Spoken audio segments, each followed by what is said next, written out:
2023 எனக்கு பால்டிங் பங்கமான நிலைமைக்கு போயிடுச்சு. அப்போ எடுத்த பிக்சர் தான் இது. 2025 இப்போ சில மாதங்கள் முன்னாடி ஃபுல் ட்ரிம் பண்ணேன். ஸோ அந்த பிக்சரையும் இந்த பிக்சரையும் பக்கத்தில் வச்சு எவ்வளோ இம்ப்ரூவ் ஆயிருக்குன்னு பார்க்கலாம். இது என்னோட மண்டபத்திரம் சீரிஸ் எபிசோட் 2 யூஸ்ஃபுல்லாக இருக்கும்னு நினச்சிங்கன்னா ஒரு ஃபாலோ. இப்போ இந்த லெஃப்ட் சைட் பிக்சரை ஜூம் பண்ணி பார்த்தா 23ல என்னோட மண்டையில் இந்த யூ பக்காவாக தெரியுது. பட் 25ல அந்த யூவோட வித்து வந்து இம்ப்ரூவ் ஆயிருக்கு. மேபி ஹேர்லைன் கொஞ்சம் வளர்ந்துருக்க மாதிரி இருக்கலாம். பட் என்ன ஆயிருக்குன்னா எங்கெங்கெல்லாம் முடி டென்சிட்டி ரொம்ப கம்மியாக இருந்ததோ 23ல அதெல்லாம் கண்ணுக்கு தெரியாதுல்ல. ஸோ இப்போ 25ல அந்த இடத்துல குட்டி குட்டி முடி நான் வளர்த்துருக்கதால ஏர்லைன் எக்ஸ்டெண்ட் ஆயிருக்க மாதிரி தெரியுது, அவ்வளோதான். அண்ட் ஆல்சோ 2023ல எந்த அளவுக்கு ஷைனிங்காக இருக்குன்றதை நீங்கள் பார்க்கலாம். இப்போ என்னதான் ஓவரால் ஹெட்டை கம்பேர் பண்ணுறப்ப முடி டென்சிட்டி கம்மியாக இருந்தாலும் 23யை கம்பேர் பண்ணுறப்ப இப்போ ரொம்ப நல்ல இம்ப்ரூவ் ஆயிருக்கு.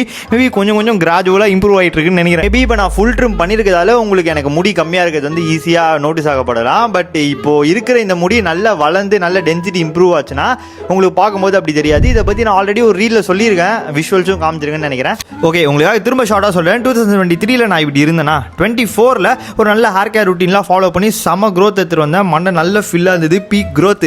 2025 இப்போ ஒரு நாளைக்கு ட்ரிம் பண்ணுறதுக்கு முன்னாடி கூட முடி வந்து ஒரு டீசென்ட் லெவல் க்ரோத்தில் தான் இருந்தது. பார்த்தோன்னே பால்ட் அப்படின்னு சொல்ல முடியாது. மேபி நான் வந்து பார்த்தீங்கன்னா ரொம்ப லேட்டாக ரியலைஸ் பண்ணிட்டேங்க. லெஃப்ட் சைடில் இருக்க பிக்சர் பார்த்தீங்களா இல்லையா, நிறைய கொட்டி அந்த இடம் ஷைனே ஆயிடுச்சு. அதுக்கப்புறம் ரியலைஸ் பண்ணி ஒரு ஹேர் கேர் ரூட்டீனுக்குள்ளே வந்தேன். இதை நான் முன்னாடியே கொஞ்சம் ரியலைஸ் பண்ணியிருந்தேன், ஸ்டார்டிங் ஸ்டேஜ்லேயே பண்ணியிருந்தேன் அப்படின்னா என்னால் என்னோட ஹேர் லைனையுமே காப்பாற்றிருக்க முடியும். அன்ஃபார்ச்சுனேட்லி இருக்கிற முடி தான் என்னால் காப்பாற்ற முடிஞ்சது, இருக்கிற டென்சிட்டி தான் இம்ப்ரூவ் பண்ண முடிஞ்சது. அந்த பாயிண்ட் தான் நானும் உங்களுக்கு சொல்ல வரேன். ஒரு இடத்துல முடி விழுந்து ஷைன் ஆயிடுச்சுன்னா நீங்கள் என்ன ட்ரீட்மெண்ட், என்ன மெடிசனு, என்ன முயல் ரத்தம், குரங்கு ரத்தம் அப்ளை பண்ணாலும் அது வராது. Unless and until you do a transplant, பின்னாலேருந்து எடுத்து வச்சா மட்டும்.